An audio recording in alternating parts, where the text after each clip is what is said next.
do you hold Todd Downing's Titans OC tenure against head coach Mike Vrabel? Zach, I'll let you take it from there. So Connor says yes. Steven says no. Honky Tonk says yes. Eric says yes. Hell yes from Joseph. Lane says yes. Dwayne says hell yes. Cioto says no. Yes from Stephen King. Also yes from Tighten Up and Rambo. Pistol says no. J-Rob. Simon says no. Yes, obviously from Grim Jim. Titans and Truth says absolutely. Darius says yep.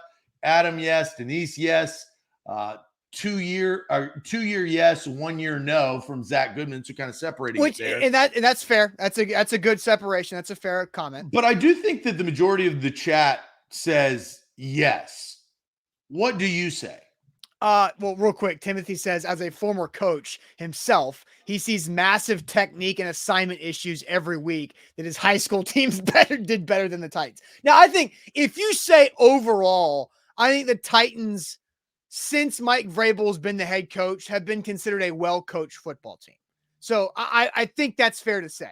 I also think it's fair to say that Todd Downing did not have an easy gig as Titans offensive coordinator the last 2 years with all the injuries that they accrued that we will have plenty of shows about moving forward. So I do understand that. But the fact of the matter is, Todd Downing was not a good play caller when it comes to in-game situations and big moments, a la running 24 times on 1st and 10 compared to 4 pass plays against the Jags on Saturday night and not using Josh Dobbs' legs by design on 1st down until the 22nd 1st and 10 run play call. So there's a lot of things to get into, right? But yes, Mike Vrabel, this does deserve to be held against the head coach, Mike Vrabel, because as I tweeted yesterday, Todd Downing should have been fired a year ago, but we had to go through and watch this. And I had several comments on both sides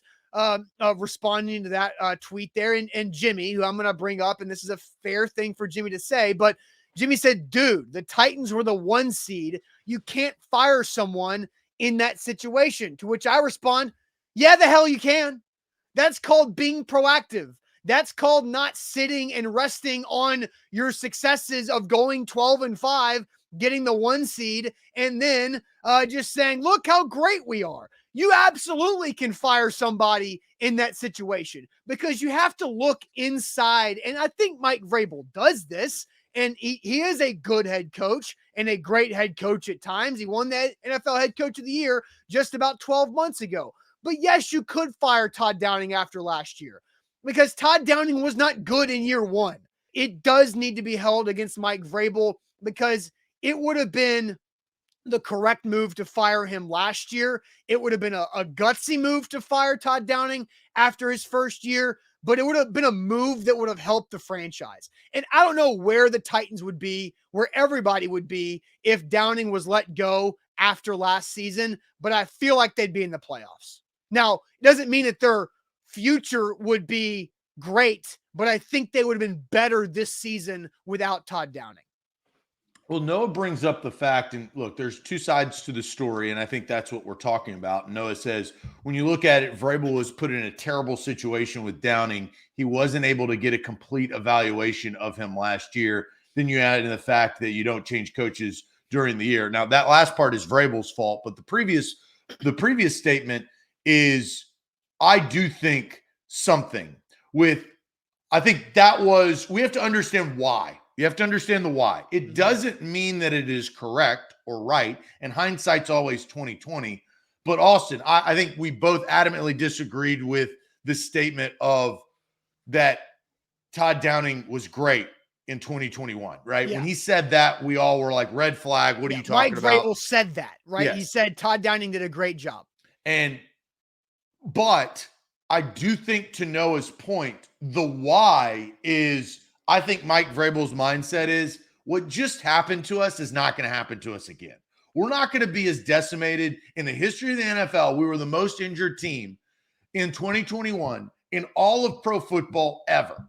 And Todd Downing didn't have Derrick Henry for the majority of the season and still won games. He didn't have Julio Jones for the majority of the season and still won games. He didn't have A.J. Brown at times and still won games. And so I think that was the why. Now, I agree with you of that doesn't matter. You've got to make the decisions to help the football team. And look what has happened.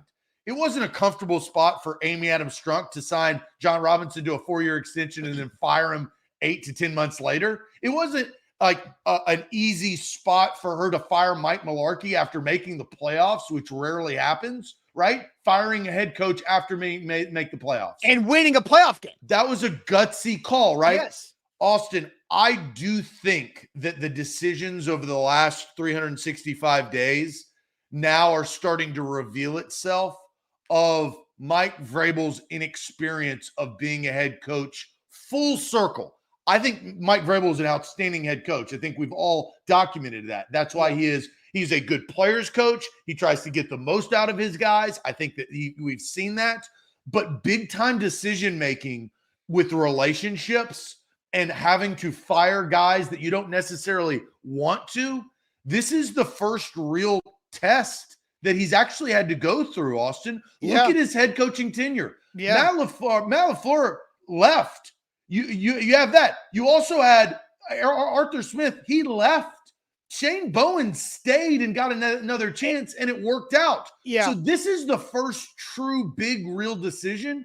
And so diagnosing the why and then where we are now, I do think that this is a product of Mike Vrabel's inexperience as a full circle head coach in the NFL.